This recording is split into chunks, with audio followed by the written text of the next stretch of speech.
الحمد لله الذي أرسل رسوله بالهدى ودين الحق ليظهره على الدين كله ولو كره المشركون.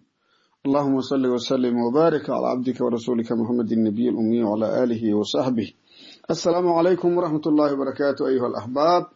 الحديث الثاني والثلاثون، حديث كلبئي والصدنات، عن أبي سعد بن مالك بن سنان الخدري رضي الله تعالى عنه أن رسول الله صلى الله عليه وسلم قال: لا ضرر ولا ضرار. حديث حسن رواه ابن ماجه والدارقطني وغيرهما مسندا، ورواه مالك في الموطأ مرسلا عن عمرو بن يحيى عن أبيه عن النبي صلى الله عليه وسلم فأسقط أبا سعيد وله طرق يقوي بعضها بعضا. حديثكان waxaa noo wariyey abi saciid in la yiraahdo ku magac dheer abi saciid al-khudri, laakiin waxaa la dhahaa magaciisa sacad ibn malik ibn sinan ayaa la yiraahdaa. sacad ibn malik ibn sinan al-khudri radiyallahu ta'ala anhu anna rasuulallahi sallallahu alayhi wasallam rasuulkeena qaala wuxuu yiri: laa darara, isdhib ma jiro. dhib oo walaalahaada aad dhibayso oo kas u dhibayso ma jiro, yaa jirin. walaa diraara, dhib oo layska aargoosadona isgaarso darteeda oo qofku dhibay adiga ka aargoosanaysidna yaa jirin. sidaasa nabigeena calayhi salaatu wassalaam yiri. xadiithun xasanun waaye, xadiidka xadiid wanaagsan waaye. xadiidkan qaacido culus ayaa nabigeena calayhi salaatu wassalaam ummadda u dejiyey meeshaan. xadiidka macnihiisa oo walaalkaad inaa dhib ku bilowdo, dhibba adiga soo darsido oo wax dadkaada walaalahaada dhibayaan dhib aad ula kacdo u qasado ayaa nabigeena calayhi salaatu wassalaam ayaa reebay. sidaa oo kale haddii in laiska aargoosto oo walaalkaada dhib xaggiisa kaasoo gaaray adag dhib ula qasadid oo dhibaataad u geysatidna taasna waa la reebay. xadiidka hal macna, dhowr macno ayaa dadka culummada muslimiinta ku fasireen. tan waa hal macno waay. macnaha labaadna, diinta wax dhibaato ee maba ku jirtaba sideedaba.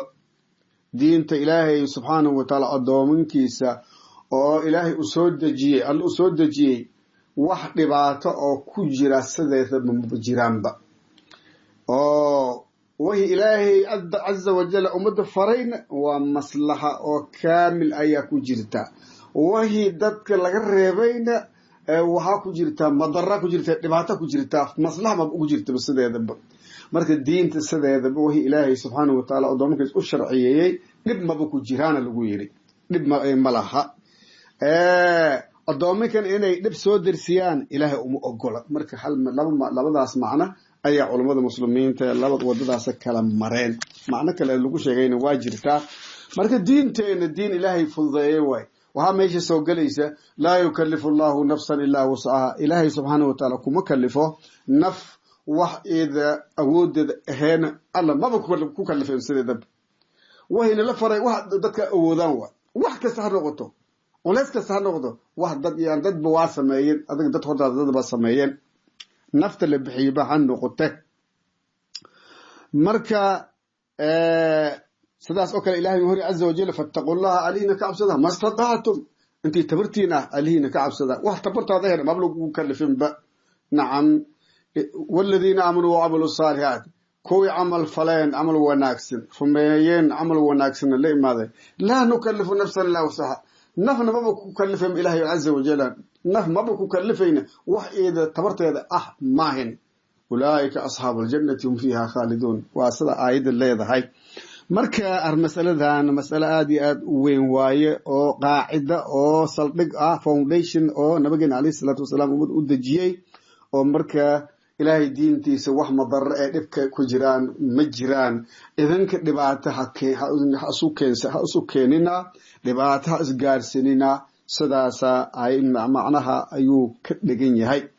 haddaad aragto sharciga dhexdiisa wax oo dhibaato ku jira haddaad aragto oo marka wax ilaahay reebay arrintaas wax oo dadku ku dhaqmayaan laakiin dhibaato keena haddaad aragto waxaas waxa weeye wax ilaahay caza wajalla reebay wax fiican ma aha wax xun waaye wax alla wax ilaahay faray wana maslaxa un baa ku jirta wax alla wax ilaahay subxaanahu wa ta'ala wax ilaahay caza wajalla ummadda faray maslaxa un baa ku jirta wax alla reebayna madarro iyo dhib baa ku jira marka ilaaha subxaanahu wa ta'ala حق حنا وافجيو خاتم ونكسن الله نسيو سبحانك اللهم وبحمدك نشهد أن لا إله إلا أنت نستغفرك ونتوب إليك